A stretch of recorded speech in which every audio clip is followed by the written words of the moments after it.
Bel Joso Cheese is a family-owned and operated company specializing in artisan Italian cheesemaking.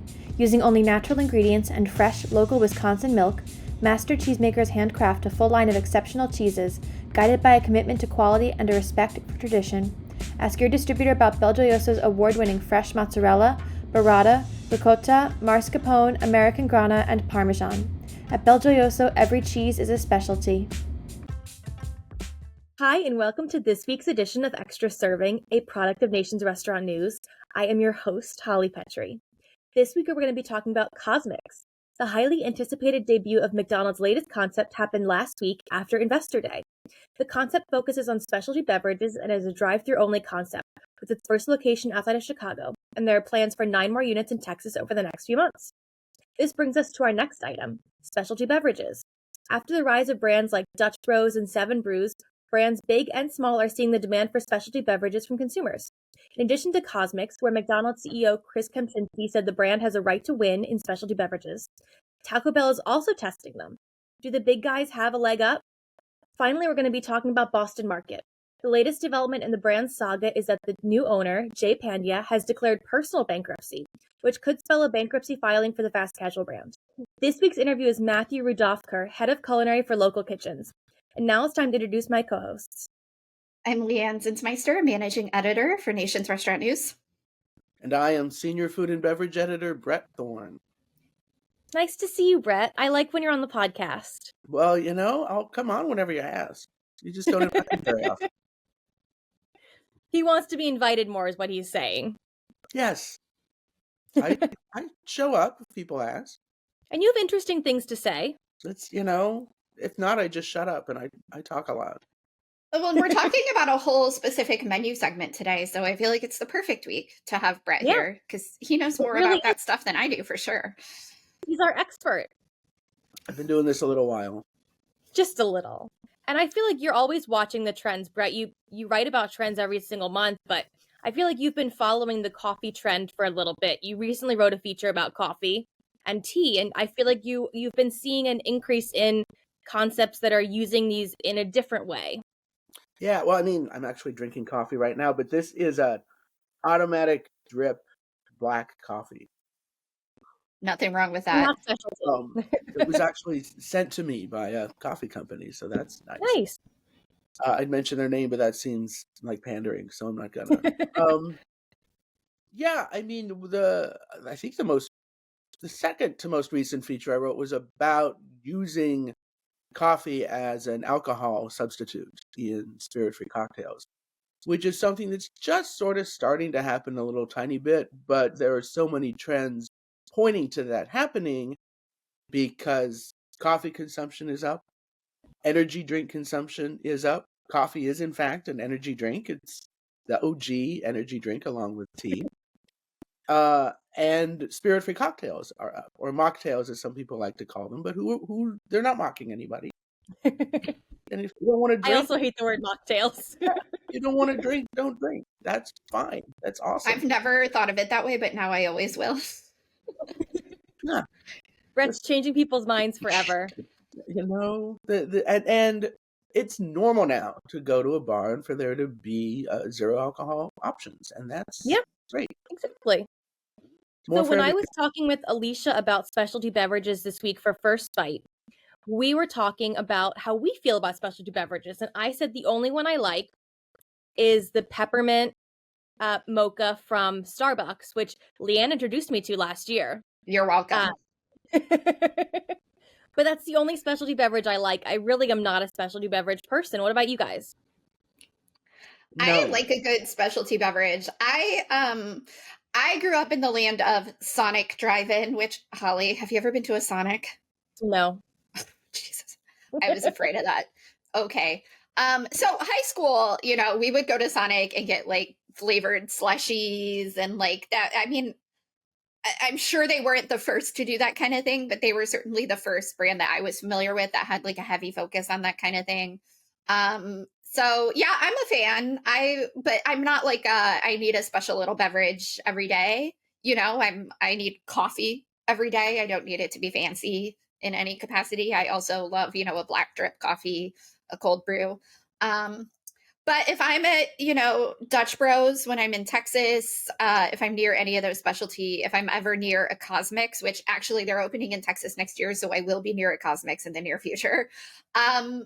Yes, you will find me getting a fancy little specialty beverage as a treat. Sonic might actually be the first restaurant company, certainly the first major one, to do that sort of infinite customization. And I did the math once, and if I did it right, you could have something like more than a quadrillion combinations with all of the different Sonic offerings. Wow. I am also a creature of habit, so I always just went and got a grape slushie. Like I know what I like and I get what I like. But I also love the infinite customization thing. That's like my brother's kind of thing. He was one of those kids who would go to Taco Bell and put like 6 kinds of soda in his cup for some reason. Suicides, we called them when I was a kid. Yes, that's right. Yeah, I didn't. My niece actually used to pour together Diet Dr. Pepper and Fresca, which actually is quite good. She served it at her bat mitzvah. But was that popular? I mean, it was popular with her. So, her bat mitzvah, she can serve it if she wants. This was based on the fact that those were my 2 favorite sodas at the time, and so my parents kept them in the house, and so my niece would just pour them together. Even though I lived thousands of miles away, my parents loved me, so they left it. They were always ready for you to come home. Right. But I avoid drinking calories if there's not alcohol in them, so I don't do a lot of specialty drinks myself. But the kids love it, and social media loves it, and beverage experts will talk about how someone's customized drink is a part of their identity and sort of how they express themselves out there to the world. So it's certainly a growing category. I don't think people are going to stop having things exactly the way they want it and customizing them to their tastes. Although there are times when it can gum up operations, and there have been social media circumstances in which, some idiot on whatever platform it is thinks up some elaborate, absurd drink, and then people all over the world force baristas to do that for them, and that's just don't do that. Don't troll food service workers. It's impolite. Cool. Correct.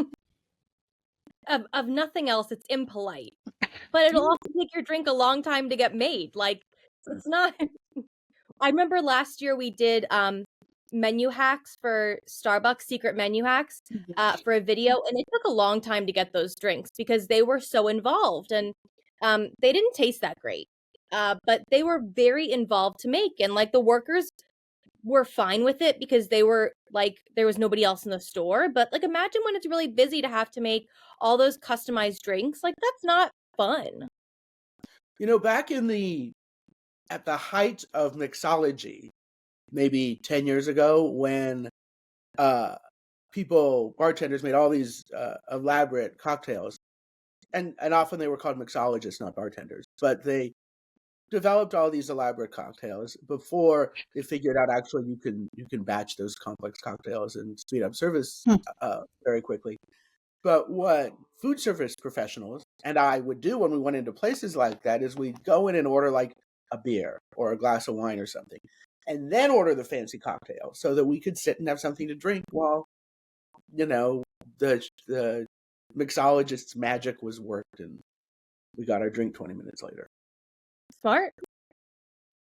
Right, so I feel like we've got the stage for what we're going to be talking about, which is specialty drinks. Okay. I like having Brett on the podcast. He's just sassy enough. Oh, great. So, CosMc's debuted this week, and we'll talk more about CosMc's as a concept next, but the brand focuses on specialty drinks. It has a huge drink menu. And then Taco Bell also introduced a frozen coffee this week. So I mean, we're seeing the bigger players get into the specialty drinks market in light of the fact that Dutch Bros is growing at an enormous rate. They're seeing this competition, they're seeing their business being taken away, and they want to get in on it. And Chris Kempczinski, the CEO of McDonald's, said that they have a right to win the specialty beverage segment. So what do you guys think about this in terms of the business of food? I mean, nobody has the right to win anything. You got to win, but McDonald's definitely has the advantage of brand recognition and purchasing power and presence all over the planet. So, I mean, yeah, they could definitely do really well with specialty beverages, and the giants have been getting in on this for a long time, using different strategies. Coke spent a lot of time buying smaller brands, and Pepsi developed some of its own. But they're even if they're owned by big giant conglomerates, they are branded as cute artisanal little companies.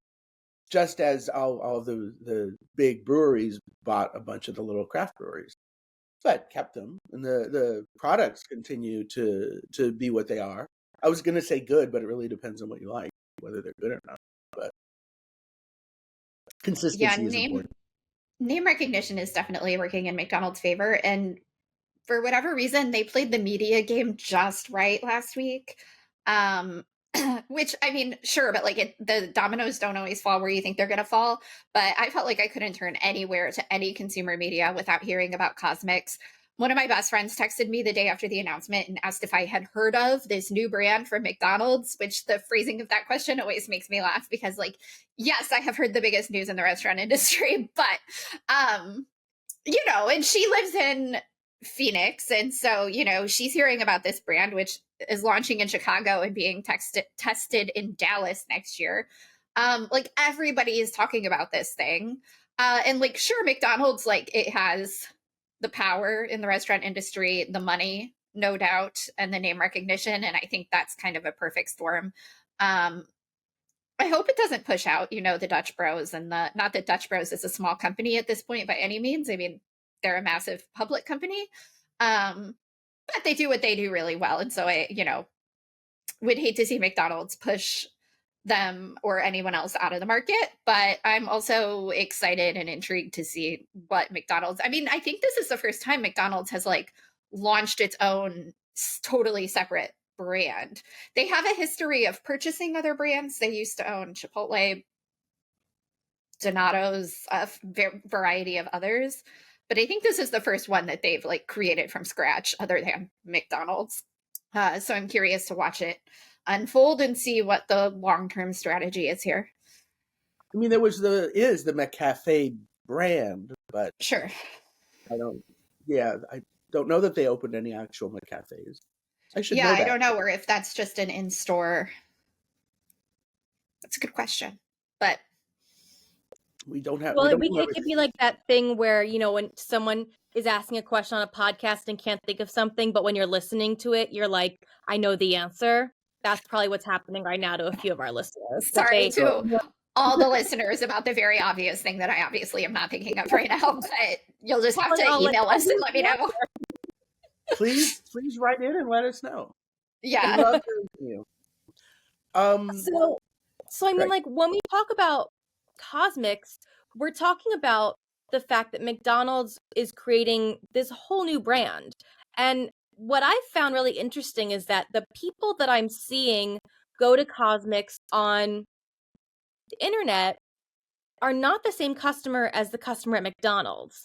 And so I think that that's really interesting that they are trying to go to this whole other audience versus just their core demographic. Because otherwise they would have just added the drinks to their own menu. But I think they saw that there was a space for a different consumer that isn't a McDonald's client who wants something artisanal, who wants something from a cool young brand. And I think that their legacy kind of hindered them on entering that market as McDonald's. And so I think this CosMc's was a great opportunity for them to branch out and say, we can have a cool young brand for millennials and Gen Z who want these things, but it's still under the McDonald's umbrella, so it has the same marketing powers. I mean, you might also be possibly underestimating the breadth of the McDonald's demographic. A lot of people go to McDonald's even if they don't talk about it, you know. They swing in and pick up a quarter pounder with cheese and some fries and a large Diet Coke or whatever. And as our colleague Alicia Kelso has reported, Gen Alpha, the generation after Gen Z, obviously, the kids these days, McDonald's resonates with them. And that is like, people like to sort of laugh at McDonald's as kind of an old legacy brand, but they know what they're doing and they've been successful for a really long time for a lot of reasons. And I Cosmics could do really well. Also, young people are interested, it seems, in nostalgia. Although it's not really nostalgia because, like, they're into things that they never knew, that never existed, you know, things from the 50s and 60s that they can't possibly remember because they were gone by the time these people were born. But they're still into old-timey stuff. I remember a few years ago, I saw a millennial spinning a thread, like she had a spindle and was spinning in an airport. So, like, cool, you do that. And I if I invested in things, I think I'd invest in like wooden blocks because kids, like, they're were born into technology. They're not impressed with it, but physical, tactile things, I think if they're not already making a comeback, will make a comeback. And I think they are. Just like cats like to sit in boxes, kids like to play with block It's and exactly the Lego. same. Yeah, Yeah, I don't want to write off, the work that McDonald's has done in marketing, specifically Gen Z, over the last few years. But there is a difference between going to a brand to get the Kerwin Frost meal because you're a big fan and going to a brand, 3 times a week because it's your go-to. Although Brett's right, it is a lot of people's go-to and they just don't talk about it much. But the other interesting thing that McDonald's is doing is filling in a day part that it's been missing. McDonald's has a really strong morning crowd. Their breakfast is very well known, coffee, easy to pop through the drive through. Obviously, lunch and dinner, like, huge for McDonald's. But there's that sweet spot in the middle of the afternoon where no one is thinking, I know what I need right now and I know where to get it. And that place is McDonald's. But one of the things that a lot of people want in that mid afternoon is a little treat. And a specialty beverage might fill that need for them. And so I think they're really trying to get more of a customer flow in the like 2, 3 o'clock p.m. day part. And that is, a hole that CosMc's can maybe fill for them. and it's also interesting that a lot of the menu items are breakfast items that they are selling uh, in the afternoon, which is less of a financial investment by the customer, something everybody craves all day long, or most people crave, and probably comparatively low food cost, which drinks are too. So these could be highly profitable ventures if they get the traffic that I think they'll get. Well, and they have no fryers there. So they're also eliminating that complexity from what a traditional McDonald's has. What do you guys think about the Taco Bell test? Do you think that they're testing a frozen coffee, which I had to ask Alicia what a frozen coffee was because I was a little confused. I imagined like a 7-Eleven like slushy, but with a coffee flavor in it. It's like a Frappuccino. Yeah. Yeah. Yeah. So I had to ask, but Yes, I know. being honest here. I know now. And so we have this test from Taco Bell, but Taco Bell tests a lot of things. They tested gelato earlier this year. They're really good with recognizing trends, and I think that this is another example of them saying we know this is happening and we see it and we want to get it on the market. I mean, do you guys think that they could possibly get in on this trend? Sure. I mean, actually, Taco Bell is testing frozen coffee at one place and a coffee shake at another location. And I don't know if it's a milkshake. I asked them, I said, is it a milkshake? Or is it some sort of non-dairy thing? And the response was, it's a shake. So, Thanks. I guess if it becomes more widely available and you can go online and look up the nutritionals, maybe do that if that's a concern of yours. Or just drink it because it probably tastes good. And then I maybe would add a shot of rum. And then if I'm drinking my calories, I also get some alcohol. There you go. Taco Bell. Go ahead. Taco Bell itself is no stranger to a specialty beverage. They came out with the Mountain Dew Baja Blast in 2004. And it's been one of their like primary like menu drivers for 20 years now. But they've never been a specialty beverage place. It's just been like, hey, while you're here, get this kooky thing we made up. Yeah, this test is kind of interesting to me because usually when Taco Bell comes out with tests, it's something like a grilled cheese quesadilla or something else that makes me go, what? That's bonkers. And they announced this week that they were testing, frozen coffee and shakes. And I said, yeah, that makes sense. That's kind of what we're all doing out here, right? So it's an interesting twist. I am curious to see, because the other thing about Taco Bell's tests and stuff like this is that they frequently test or put out an LTO for like 6 weeks, and then that thing disappears and you don't hear about it again unless somebody starts kicking up a fuss on social media, and then they bring it back. So I'm curious to see if that's what becomes of these drinks, or if this is something that they might actually consider putting on the menu, nationwide. And I feel like they do have like some frozen beverages already. I'm trying to think of like whether they already have like the equipment for this in all the stores or if it would be an investment. But I feel like there's like a frozen Baja Blast or something that you can get anywhere. But it's just another thing to think about. Yeah. So anyway, I'm intrigued by this one, but not for the usual reason I'm intrigued by Taco Bell's menu stuff. But I'm sure they're great. Well, it's interesting that sometimes a chain will test something and then they'll roll it out and then they don't talk that much about it. Like McDonald's tested lemonade earlier this year, which I know because I'm going through all the old menu trackers for all of our year in review stuff. And I reached out to them to ask what happened to their lemonade, and they haven't gotten back to me yet. But thank goodness for Alicia and her son who likes McDonald's, because she confirmed that actually they definitely have lemonade, at least at the place they went to, the McDonald's they went to recently in Louisville, because her son ordered it.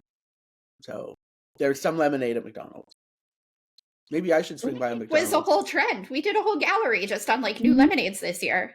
It was a whole trend 6 months ago, and now I can't remember the last time we talked about lemonade. No, now we're talking about it again. Yeah, you're welcome, everybody. Speaking of other trendy things, when that was going on, I asked ChatGPT to write a lemonade story. And, it wasn't bad. It wasn't up to snuff for what we do, but honestly, for like Parade magazine, not to crap on Parade, although actually, yeah, I guess I am. It was like, hi, lemonade, blah, blah, a little bit of history. Here are some recipes. Why do you need a lemonade recipe? I don't know, but I guess people do. And ChatGPT had them in its resource bank. So, okay. If you want a little shallow lemonade story, AI can take care of it. If you want a good lemonade story, you gotta read our publication. Yeah, good plug, Brett. Good plug. So what I think is interesting about this test for Taco Bell is that they've really been pushing breakfast the past year and a half. And I think that a frozen coffee, while, we talked about specialty beverages being that afternoon, I think that it's also part of a morning day part because it is a coffee drink and people still like their sweet beverages in the morning. When I go to Starbucks at work, I see a lineup of sweet beverages and people like them at all times of the day. And I think that this is another way for Taco Bell to be entering the breakfast market or pushing its breakfast. They had those commercials with Pete Davidson with their breakfast. They were spending a lot of ad money on it. And I think that this is another step in that direction to bolster their breakfast business. I love Taco Bell for breakfast though, so I'm not really the person to that's a good point, Holly. And people drink cold coffee all day long. Makes up the bulk of sales, like 90% at Dutch Bros, but like 3/4 of sales at least of coffee sales at Starbucks are cold also. Very popular. I drink Indeed. a lot too. Well, there are a lot of memes online about people drinking iced coffee through the winter, like people in snow, like with big coats on and in the middle of a snowstorm with an iced coffee in their hand. So it's a thing that like people year round, all times of the day, like iced drinks. That's the new Starbucks holiday beverage this year is an iced beverage. I think that's not common for them. They usually have hot beverages, but the newest one they have this year is iced. So clearly everybody's listening to what consumers are saying and they are reacting to it, which I think is good for the industry that they are listening and hopping on this trend. And it's probably going to work for all of them. I mean, how could it not? I think there's a huge market for these beverages and that there's plenty of room for everyone. I mean, we've seen a bunch of brands pop up that are doing these specialty beverages that are growing. Not just Dutch Bros, but we've seen other ones that are coming up. So there's a real market for it, and I don't think anybody's taking share of anything else. I mean, Starbucks is still seeing record revenues. Dutch Bros is hoping to get 4,000 units in the next few years. Like, it's a booming market, and I liken it to the chicken market that is also seeing this huge boom. It's been building over the past few decades, but the past few years we've really seen a chicken boom. We're seeing a lot of brands introduce chicken. We're seeing new chicken brands come up. So I think that people are just gravitating towards certain things now in strong numbers, and we're seeing the industry react, which is good. Specialty soda too, like Mhm. Swig, Swig. which I believe Sam had on his podcast in the Mhm. past couple of weeks. Yep. People are into that, and it's again operationally pretty easy to do and highly profitable. People spend money on their drinks, so great. And I mean, I'm just thinking about my own neighborhood in Brooklyn, which it's a bougie neighborhood, but the number of coffee houses is like there in the past 8 months or so, 2 coffee houses opened around the corner from each other in my neighborhood, and there are, I don't know, another dozen within New York walking distance, which is to say, a mile. A ton. Yep. Multiple locations of single brands and all little specialty coffee houses. Hey, there's also a couple of Starbucks and a Dunkin', obviously. Obviously, there has to be those as well. Yeah. I mean, Starbucks are everywhere. Yes. Okay, so moving on to Boston Market. This is kind of a bummer story. Because Boston Market was looking for a turnaround in 2020. But then they were purchased by Jay Pandya, and he does not have a good track record. He bought Corner Bakery Cafe, then filed for bankruptcy, and now it no longer exists. He himself filed for personal bankruptcy last week, mainly because he has so many lawsuits against him and several that have been finalized, and he has to pay all this money and he doesn't have it, so he declared bankruptcy. And the next logical step, according to Joanna Fantozzi, who said she could be his unofficial lawyer, is that Boston Market should declare bankruptcy as well to get out of paying all these legal fees. They're on the hook for not paying suppliers. They're on the hook for not paying employees. The New Jersey Department of Labor shut down all of the New Jersey Boston Markets earlier this year because they weren't paying employees. They had to pay them like $600,000 in back pay. The brand is really struggling. They were looking for a turnaround. They were bought by the wrong person. They've kind of been heading downhill. What do you guys think is next for this brand? I don't know. I mean, sorry, go ahead, Elan. I was just going to say, when all of this was happening over the summer and we talked about it on this podcast, I said, I think it'll be gone within a year. And I stand by my previous prediction. Nothing about this week's news changes any of my opinions whatsoever. I mean, it's sad because Boston Market, to me at least, seemed like a nice brand, and they were ahead of their time in what used to be called home meal replacement. Now it's just called takeout and delivery. I mean, and is super common, but they were ahead of themselves on that, and they didn't do really well. And they've just had so many ups and downs, mostly downs. And I don't want anyone. Well, I was gonna say I don't want anyone to go out of business, but actually, this guy, that would be fine. He should go out of business. He's Personally, and also his business. yeah. I mean, come on. He just seems like a charlatan. Well, and why does he keep buying businesses if he's just going to run them into the ground? Or why are people why hasn't the government caught up with him or something? I mean, there's something to be said about the fact that he is just buying these companies and running them into the ground and he has no money because he's not paying anything. Like, it's wild. But I feel like the thing about Boston Market is people love it. Like, I feel like it actually is popular with consumers. It has a fan base and it just didn't have the right leadership. And then this took it a step further, but it's a shame because Boston Market is really popular with a lot of people. It was a good deal. You could get chicken, like you get a whole chicken there. Like it was a good thing for the country to have this kind of a brand. It also had, it was a great catering business. I mean, when I worked in a traditional newsroom 15 years ago, we would get Boston Market, for Thanksgiving and Christmas for everyone who had to work those holidays. And we were certainly not the only ones. So the timing of this is also a giant bummer because it started going downhill in 2020, which was really right before ripe opportunity for catering businesses. Like, man, in someone else's hands, this could have been a very different story. But alas, here we are. And as for why the government hasn't caught up with him, that sounds like a question for the government. Holly, you want to call him up? I'm sure they'd be right on it. Wrote them a letter.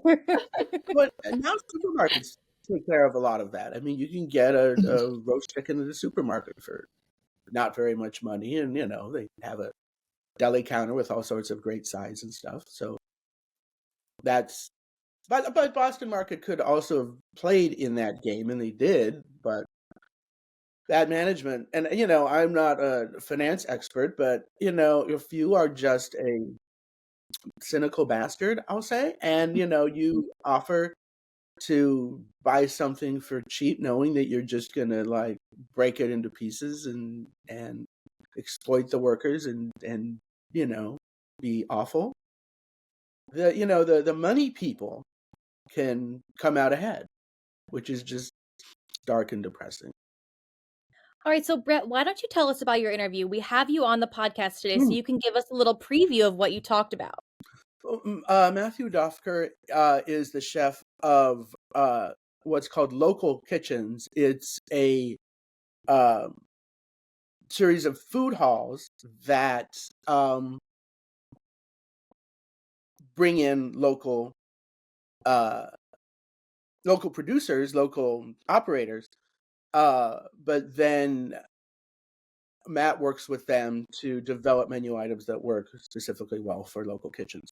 It's an interesting concept. Well, that's super great, and I will throw it over to your interview. But thanks, guys, so much for joining me today. Thanks, Holly. Thanks for having me. It's always fun. Bel Joso Cheese is a family-owned and operated company specializing in artisan Italian cheesemaking. Using only natural ingredients and fresh, local Wisconsin milk, master cheesemakers handcraft a full line of exceptional cheeses, guided by a commitment to quality and a respect for tradition. Ask your distributor about Bel Joso's award-winning fresh mozzarella, burrata, ricotta, mascarpone, American grana, and Parmesan. At Bel Joso, every cheese is a specialty. You must be Matthew Rudofker. Yes, that's correct. It's great to meet you. Great to meet you.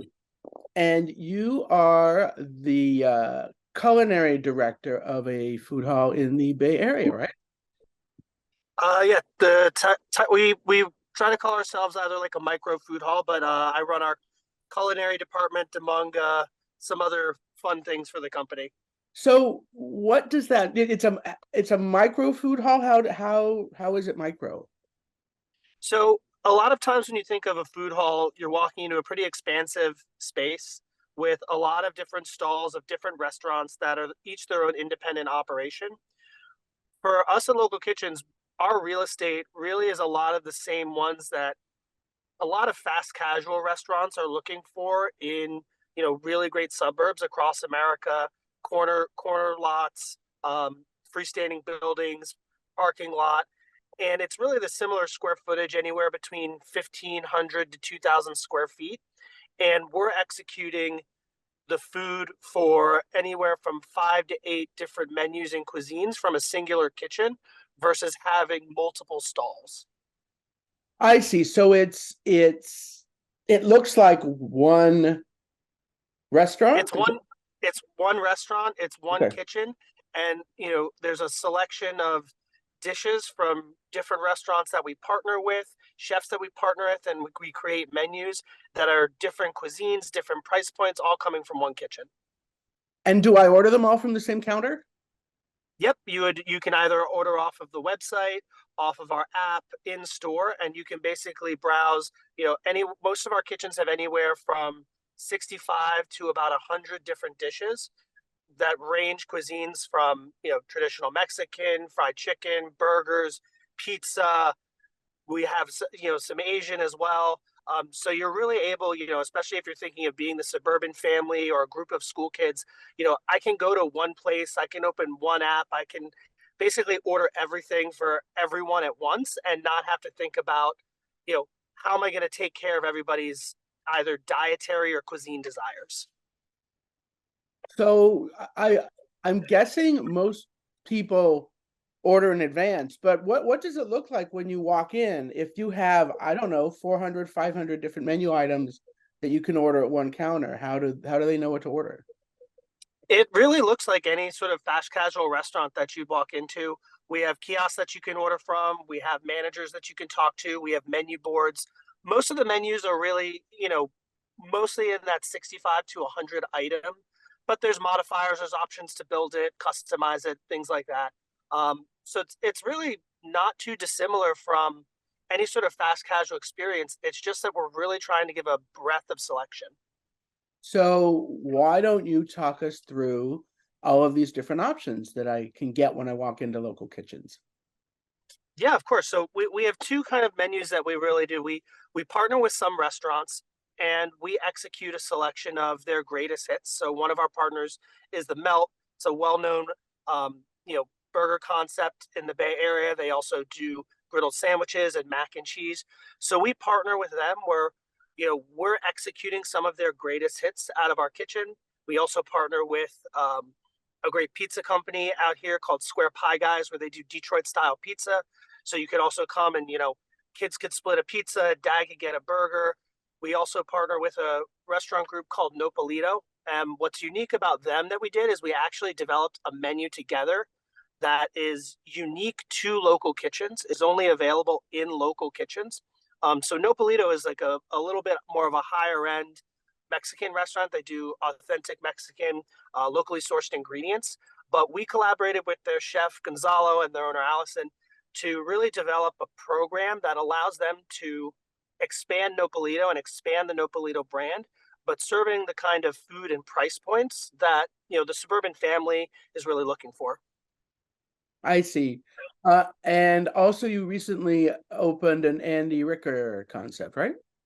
Yeah, we partner with Andy to do a selection of, some things that are inspired by some of his bestsellers at Pok Pok, but really are dishes that have a ton of flavor, are uniquely interesting, that are rooted in a lot of, you know, regional concepts in Thailand. So we were able to sort of bring that to our kitchens as something where, for our regular guests and the people who have been dining with us for a while, they get to experience something new and different that they might have had to either, one, travel to Thailand to experience, or maybe go to a major metropolitan. So what's really exciting about that and some other partnerships and collaborations is we're really able to bring exciting food to these neighborhoods that you really wouldn't find these kind of things in. And where is Local Kitchens located?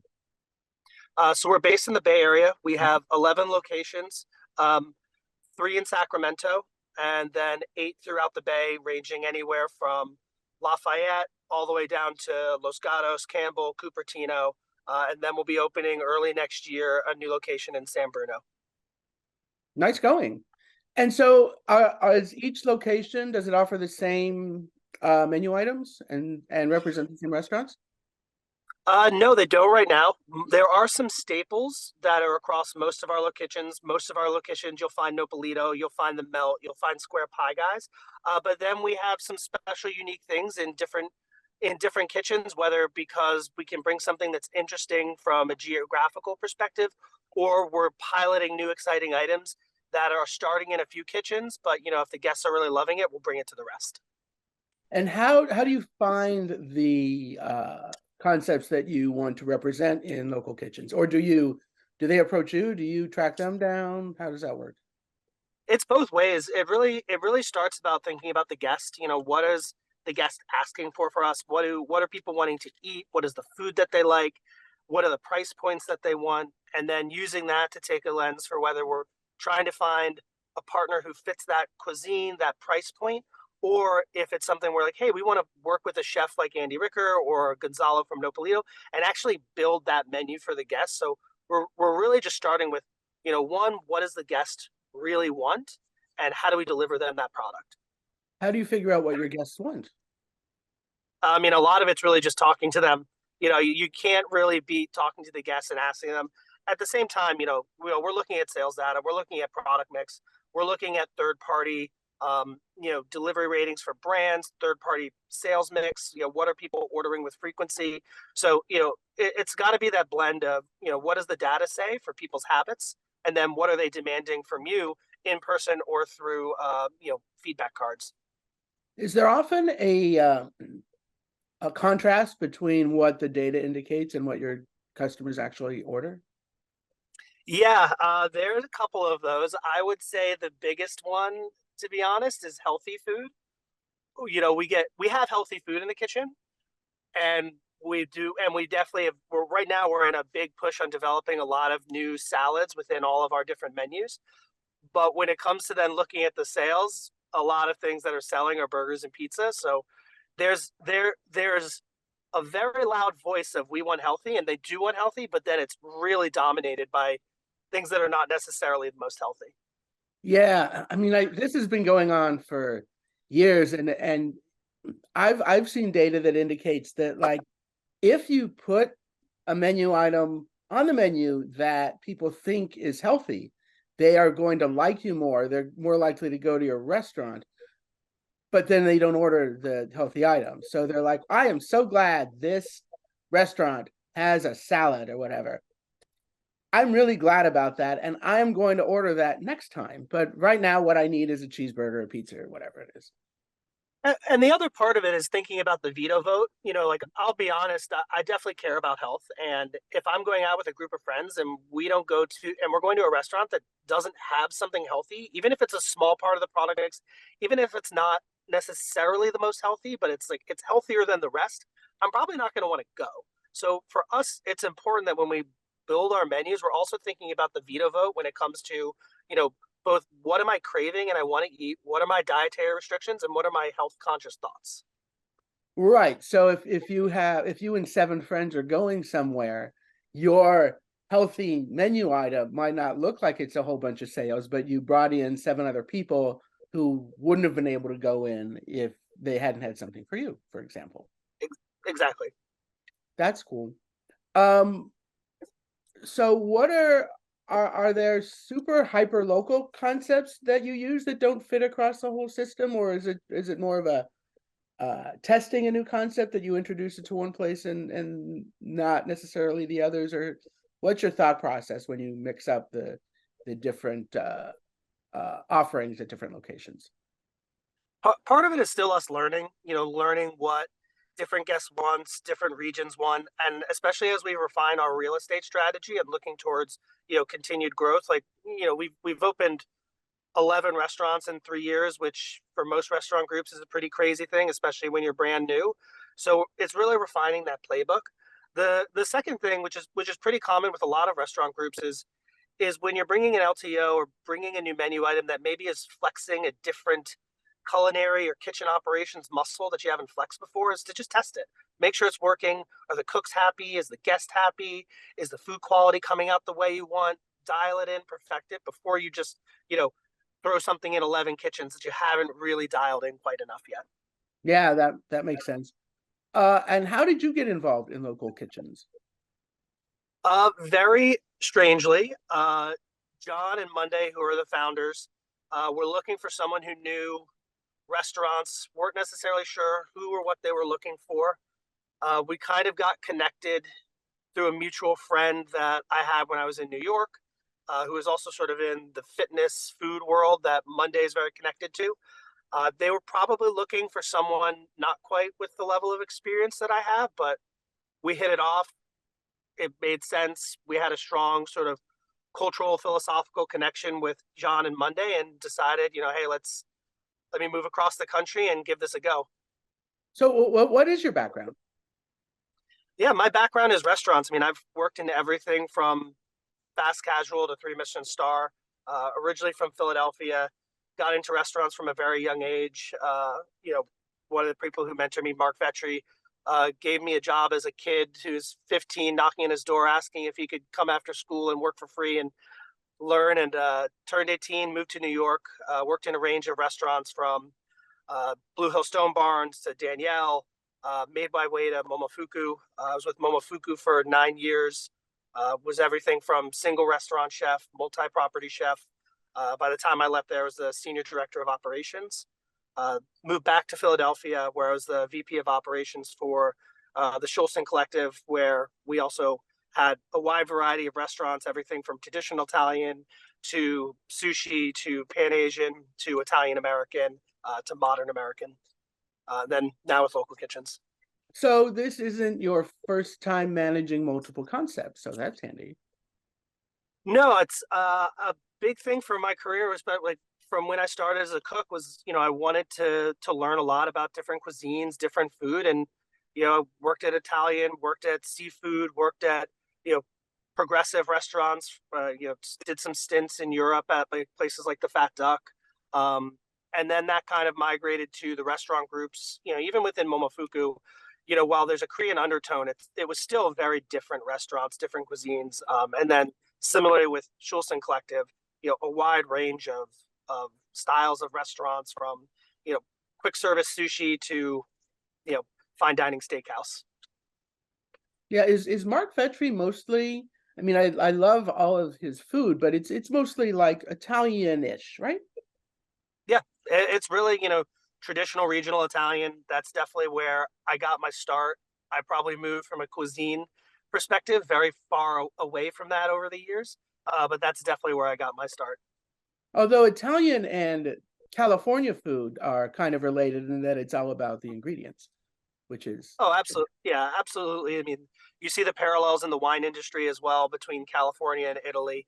So there's a lot of things between culture, agriculture, style of dining that you see parallels between those two.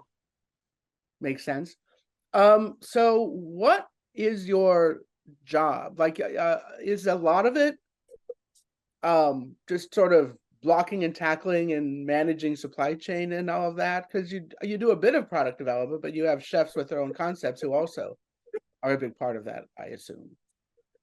Yeah, essentially I was the first employee with the company, so I've worn quite a few hats, and it's really been what does the company need me to do it many times. My primary focus is what is the food vision for our company, and that means what is the menu.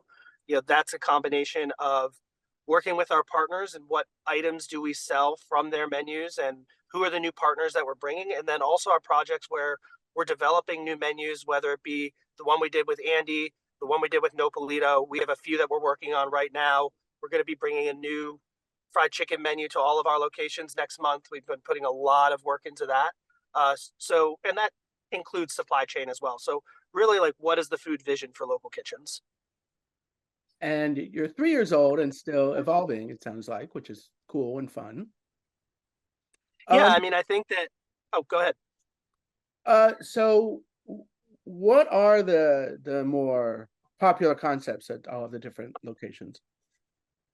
It's really not too dissimilar from what are those popular cuisines that people spend a lot of money on. The melt, burgers, sandwiches, mac and cheese, square pie guys doing really interesting and unique Detroit style pizza. Nopalito, which is sort of our Mexican taqueria. Those are three that are really big. The next one that we're bringing in is we currently work with Proposition Chicken, who is a really well-known restaurant in the Bay Area for a long time. But what we've been working with them is designing a new menu that we're going to launch at all of our locations to sort of create a fried chicken menu that's based off of what we're seeing a lot of demand from our guests when they ask like what kind of a fried chicken menu do they want out of us, which is a little bit more California, a lot of more fresh vegetables, fresh ingredients, vibrant flavors. The style of chicken we built has a little bit more like health conscious note to it. It doesn't feel fatty and greasy. So I really think that's going to do very well for us, and I'm very excited to get that menu live. How do you develop a healthy fried chicken? What So I makes think it lighter, etc.? To me, it goes back to the feeling of being lighter. When something's coated in multiple layers of flour and egg, it's a different experience than if something is used a more lighter coating that's not necessarily absorbing oil as much, that we're using cleaner oil, we're making sure we're using good oil, we're filtering our oil, using more fresh spices, fresh ingredients, bright slaws. So it's are all the ingredients around it bright and fresh and high in flavor versus more darker tones. And then the chicken itself just being fried in a way that's going to carry less oil and is going to be, and generally when you eat it, you shouldn't feel like you want to take a nap after. Right. And so is it going to be mostly bone in or boneless or what's it? Are you still working on that? The starting of the menu is going to be focused around boneless, skinless fried sandwiches. We'll be using breasts and tenders. And then we're also going to be offering roasted, like a classic sort of roasted chicken that'll be bone in, like a half roasted chicken. We're continuing to develop wings and bone in chicken. That'll probably be something that we'll bring to the future. But what we've seen from guests is like our guests, the people who are coming to us, the thing they care about is a fried chicken sandwich. That's what they want. That's what they're craving. So we're really focused on how do we bring that at the highest quality possible. And then we can look at bringing other things in the future once we've really delivered on that. Yeah, that seems to be what all Americans want these days, a fried chicken sandwich. I think they learned during lockdown that burgers don't really travel all that well, but fried chicken does. And so they've taken to it. And yeah, I think go ahead. Oh, and is it a lot of the flavors that you might expect, like Nashville hot, which is everywhere, and Buffalo and things like that? It's really based upon, starting with the flavor profile of what Ari, who's the chef and founder of Proposition Chicken, they use there. So it's very much American. So it's a lot of the similar sort of spices like paprika, black pepper, a little coriander and cumin, like those spices, nothing that's overwhelming, but giving you that like little tingle on the tongue. And then kind of playing around with different things that are a little more California. So like one of our sandwiches, we do what we're calling an herby slaw. So it's kind of like a riff on a ranch and green goddess with slaw that has different vegetables, a lot of crunch, really fresh, pickled red onions.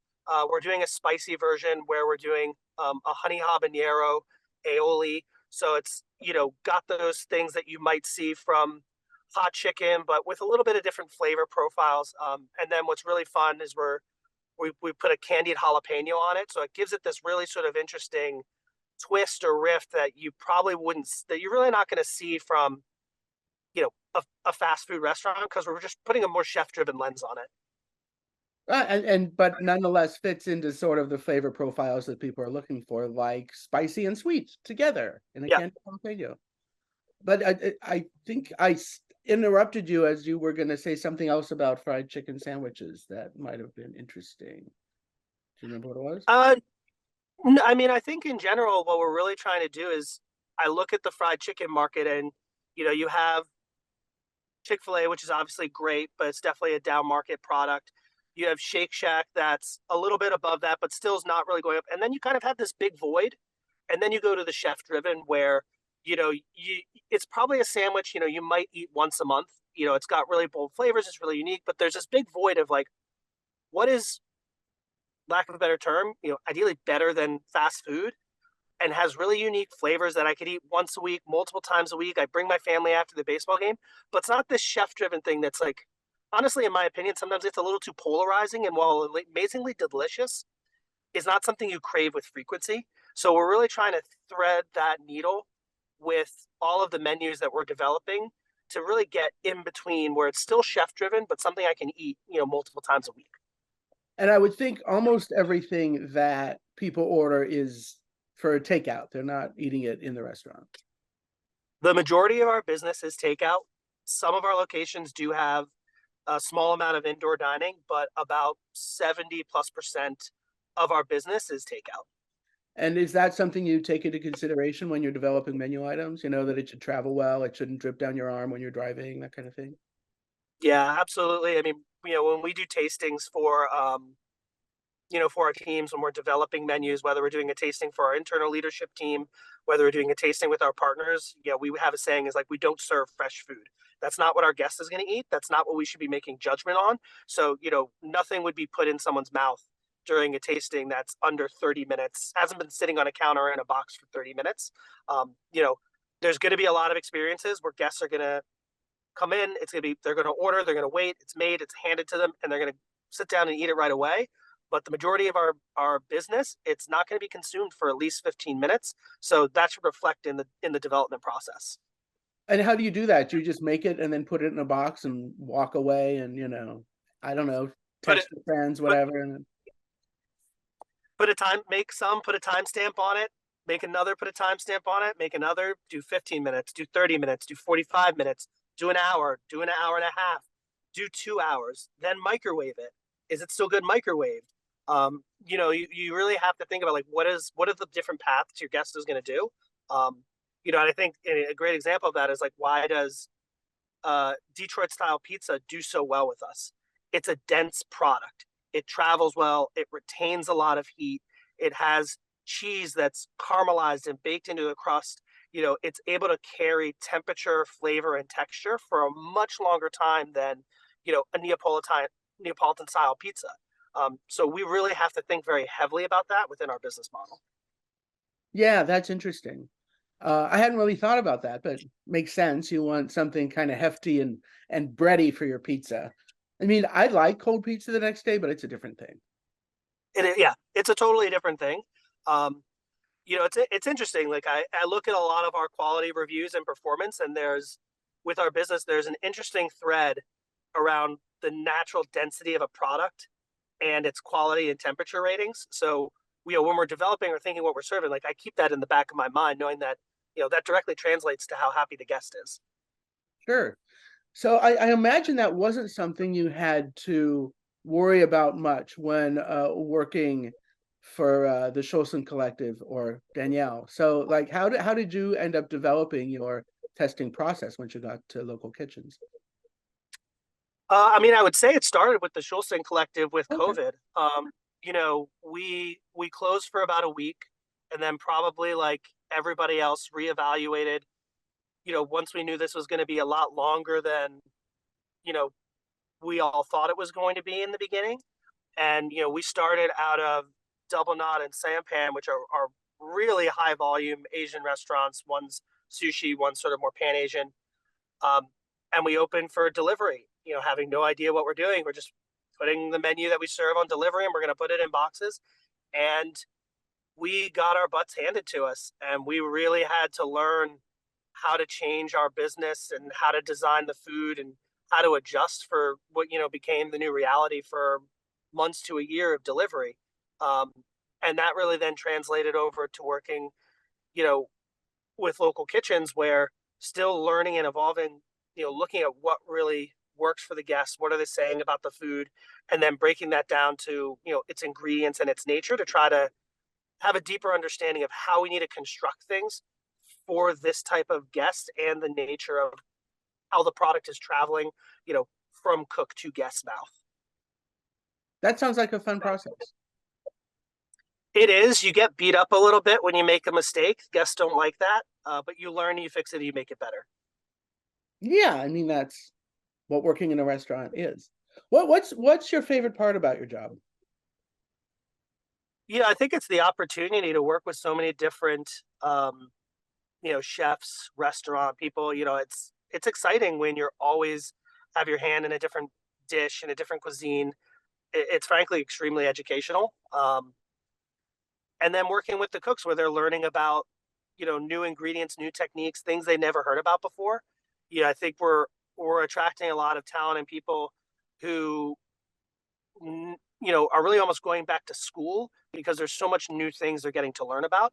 And I think for a lot of people, that's fun, especially in a generation that's dominated by social media. When you want to always be doing something different, we kind of tap into that a little bit. Well, and cooks traditionally don't have much of an attention span anyway, so I guess it's good that and younger people have even less of one. So I guess it's good that you get them to try so many different things. Absolutely. Uh, if I wanted to have my restaurant in a local kitchen's space, what would I do? Well, if you're reaching out to us, it's usually starting to talk with our partnership team. Really, it'll then go through evaluation of, what is the food?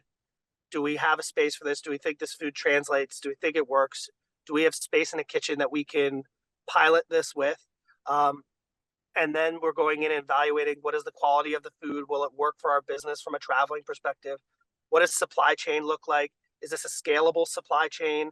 Are we going to be able to source the products we need at ease? Nothing upsets an operator when they can't get the food to make the recipes they would need to make.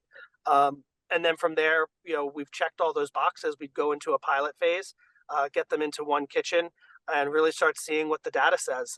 We actually just did this Monday with a restaurant called Smack Burger. They just celebrated 2 years of operating in the Bay Area. They started as a pop up. Now they have food trucks. So we have them in Palo Alto starting this week, and it's a great opportunity to see how their brand is going to then sort of grow and translate. It opens up a new way for their audience to have their food 7 days a week, and could lead into a larger partnership. Cool. So how do you set up your kitchen to produce like so many different menu items, so many different cuisines all in one space? It's not too dissimilar to stations on a kitchen. We have griddles, we have ovens, we have fryers. It's really, we try to keep the equipment in our kitchens pretty streamlined, and it's really thinking about how do we make sure that the dishes can be executed with the equipment that we have at high quality really quickly. That means that, sometimes there can be some really development challenged things to execute. Sometimes this means there's things that don't necessarily work for our business, for our kitchens right now. But it's honestly, it's not too dissimilar. There's cold station, there's fryer station, there's an oven station, there's a griddle station. It's really not too dissimilar from how normal kitchens work. Hmm. And how long does it take to develop a new menu item, or does it really just kind of depend? It's pretty dependent. I would say for fried chicken menu, we've been working on this for about 4 months, and we haven't even started training our operations team yet. That's going to be happening in a couple weeks from now, and then it should be going live middle of December. So some things are weeks, some things are months. What can really expand the timeline is supply chain. Using the chicken, for example, we tested anywhere over 20 different types of chicken for the sandwich, and each one acts differently, has different water content, um, you know adheres to batter differently. So changing your recipes, those are the kind of things that can really make development be pretty exhaustive. Yeah, I would think so. So you're up to 11 locations now, right?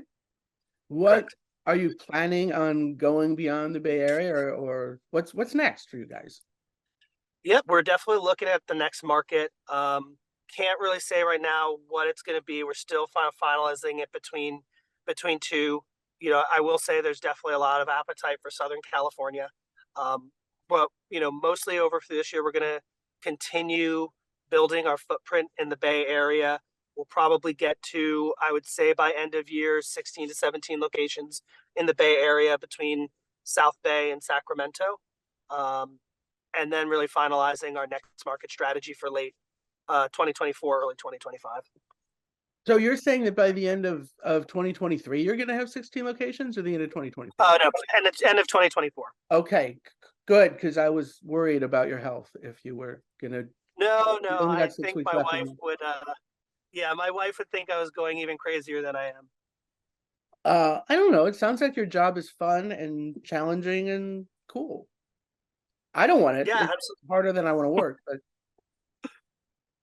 Well, I think for some people, it's like we hired someone recently. Her name's Ashley. She's our director of culinary development. I think for her as an example, it's really can be one of the most exciting jobs in America because one day you're working with Andy Ricker, next day you're working with Gonzalo, who's also a James Beard Award winning chef. You have this opportunity of continuing education that's honestly pretty exciting. yeah, okay, cool. Maybe I will apply for a job if I lose this one. Thanks a lot for taking the time to speak with me, Matt Rudolphker, and I wish you a lot of luck and success in the coming year. No, I appreciate it. Thank you for hearing our story and where we're going and what we're doing. I'm excited. Next time I'm in the Bay Area, I'm going to check you out. Yeah, you have to. Let me know. Give me a call. We'll go eat some stuff together. Sounds great. Thanks a lot.